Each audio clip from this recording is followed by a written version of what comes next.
Hello everyone and welcome to the One Stop Co-op Shop. This is Colin and today we're going to do a solo playthrough of Clank in Space.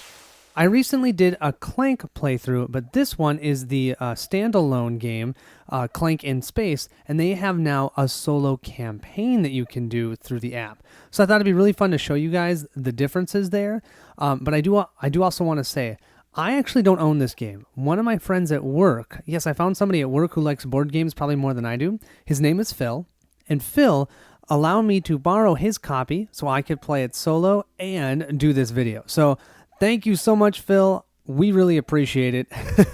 I'll be getting this back to you once I'm done with this playthrough. With that, just like normal, this video is going to be how to set up the game, especially showing you guys how to use the app itself. And then from there, we're going to do the playthrough. And you can find those videos after this one in the playlist on my channel. Without further ado, let's go and set it up. The first thing you want to do is grab your device that you're going to use to run the app. We'll make sure to grab Clank in Space, not just Clank. Let's see what opens up. It always seems to take forever to open up for some reason, probably because there's lots going on in the background. We can hit play. We'll do a new campaign. I have one called One Stop, so we'll choose that one. We'll play white, so it's easier for you guys to differentiate my color compared to the black cubes we may be drawing out of the bag.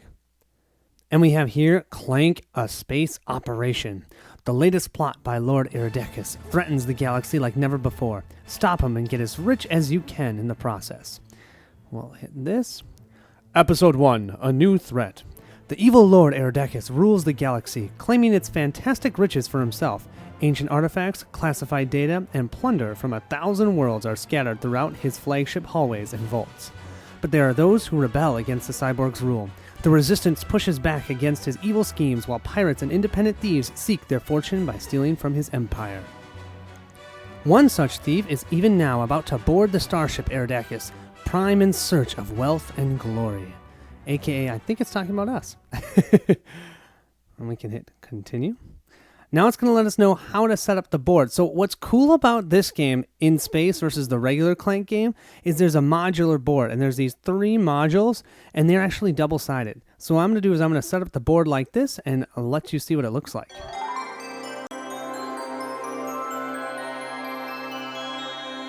Here we have the board. Over here we have the cargo bay. Over here we have the command center. And right here we have what's called the corridor, because we can move to and from in this area, and we can get from the cargo bay over to the command center here. We also have our 3 modules, and the ones that we're using are the engineering, the arena, and the med lab. We'll start off right over here in the cargo bay. We'll be trying to get into the command center and steal an artifact and then get out before we're killed. We can now hit OK here. It's going to tell us to remove 6 cubes from the boss bag and return them to the box. Then as the first player, place 3 of our specific cubes in the Clank area. So if you've never played Clank before, Clank is kind of like our noise level, and the more Clank we have, the more likely that Lord Renegade is going to know where we are and hurt us. And so we start with 3 in the Clank pool, and you'll see how that works in the playthrough. Then it'll go into a bag, which then we could draw from and take damage. Here we have the boss bag, and every time Lord Renegade attacks, we would be drawing from this bag normally. But for this playthrough, to make it easier while doing this on camera, I'm going to use my awesome cup, okay? Now there are all of these black cubes here. We're going to remove these 6 and put the remaining ones in the cup. And the thing about these black cubes is whenever we draw them, we're not going to get injured when we draw black cubes. But as we place more white cubes in here because of our Clank, of how loud we are moving around this ship, we're going to take damage when we pull our white cubes out.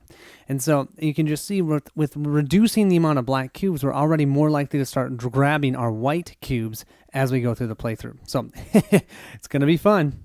We'll also place 3 of our own white cubes here in the Clank space. Let's hit OK. Now we're going to place artifacts 5 and 10 in the command center. Now what's different about this game compared to the regular Clank game is how you get into the command center. Before, in the regular Clank game, you just had to move through, and once you got into the lower level areas, you could start grabbing artifacts. Here, that's not the case. Instead, what you're going to have to do is hack a data port. Now there are in all these different modules, these places with these green icons here, you have to hack one of these ports in 2 different modules to be able to then get into the command center. So we'll have to hack a port probably somewhere in engineering and somewhere in the arena, and then once we do that, we can get into the command center, steal one of these artifacts, and get our butt out of Dodge. We can now hit OK. And then it tells us to place the Aerodacus on the space shown below. So we're going to start at the 3 location. Starting him here means whenever he attacks, he'll draw 2 cubes out of the bag. We can hit OK. And now we have our mission briefing. As one of the best thieves in the galaxy, there's only one target worth your time, Aerodacus' Prime, the flagship of Lord Aerodacus himself. You've learned that the rear shields are thin enough for a short-range teleport beam, and the sensors there are blind to something as small as a single person in a vac suit, aka Star Wars. You aim your teleporter and push the button. The lights of the cargo bay fades in around you, and gravity tugs you to the floor. You're in. During each game of the campaign, you'll attempt to acquire an artifact and make your escape. Bonus goals: information is always in demand. Memory cores and archives will earn you bonuses on your grade. So we will get graded at the end, assuming that we finish. So we'll want to get memory cores, and if we can find any of these archives, awesome. Problem is, whenever you grab an archive, it's going to increase Lord Aerodacus' rage. So we'll see how that works. This is just showing you some instructions. I'm not going to read this to you because you'll see how that works during the actual playthrough.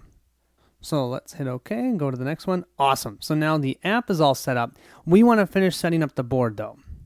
Just like regular Clank, there are minor and major secrets that we'll put out on the board. Now, unlike the Clank with the solo mode in that game, you were only placing 1 minor secret per space. This one doesn't say anything for 2 or against that, so I'm just going to place 2 per space.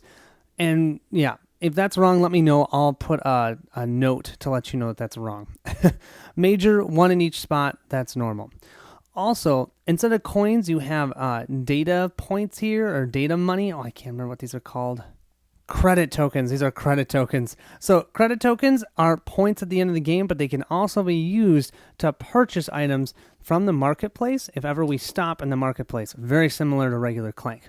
And you'll see how all of these different items work as we gain them. There's also power crystals, and although they don't do anything for you on their own, a lot of cards reference them. If you have them, something will happen, or if you can get them, or you can sell them. So you'll see how that works in the playthrough. The next step will be to set up your personal deck. You'll start off with 6 program hack cards that just give you 1 money for purchasing cards, 1 scramble that gives you 1 money and 1 movement, 2 stumbles that all they do is add clank, which is bad, and 1 access program, which just gives you 1 movement. So you'll take this, shuffle it up, and draw 5 cards for the start of the game. So for us, we'll have 1 hack, an access, another hack, a stumble, great, and another stumble. Wow, what a terrible hand. Next, we set up the reserve. The reserve are cards that we'll always have available to us. So we're always going to be able to attack the GOBL1N if we have 2 swords to gain 1 credit. But then this guy doesn't get discarded. He'll stay out there. We can attack him again and again and again. It's very similar to, I think, like the goblin that you can attack for the regular Clank. Then you have these 3 that you can purchase at any time. And remember, the memory cores, if we can get them, they can help our score at the end game. And they don't do anything for us during the play, actually playing the game, but they do give us 5 victory points, but they cost 7. Whew. Our last item to set up is the adventure deck. How we do this is we shuffle all the adventure cards and then draw 6 that are revealed at the beginning of the game. So we have the Thieving Menace, we have the Helpful Prodigy, we have the Phantom Agent, we have the iPod. 1, 2, 3, 4. That's hilarious. And we get this arrive effect. All players get +1 clank. So we're going to have to put this additional clank into the clank pool. 1, 2, 3, 4. I got to do 6. So I'll do them up here. Aha. We have a mad scientist. Now this mad scientist has an icon here that says that Lord Aerodacus would attack. But at the beginning, we can't have one of those. So we'll just discard them. Ooh, we have a security officer and a Jido laser sword. To make it easier for the camera, I'm going to try and set them up like this. And then what I'm going to do is say 1, 2, 3, 4, 5, 6. I know that's not how I drew them, but I can't honestly remember, and that's good enough. I'm also going to place this Clank in the Clank pool. So now I have 4 Clank already in the Clank pool. And don't you guys just, I love already the card names. The iPod, that's so awesome. I almost forgot to mention, we also place these 20-pointer escape pods here. So if we are able to escape, we'll gain 20 points by jumping into this escape pod. I've only played this twice so far. Both times I've lost. So I don't know if we're going to win, but hey, we'll give it a shot.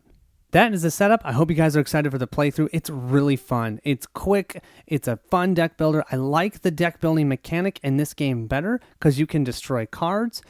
And there's these factions that you can use to kind of make combos for the cards that you have in your deck. So that's really cool. So you'll get to see that, and you'll get to see how the app works.